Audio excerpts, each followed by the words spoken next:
possiamo tenere qui. Non sappiamo neanche chi è.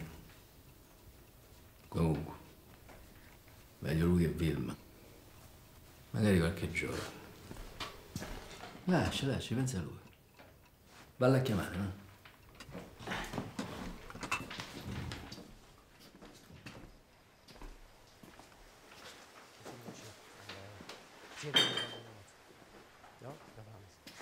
No, táto, já jsem...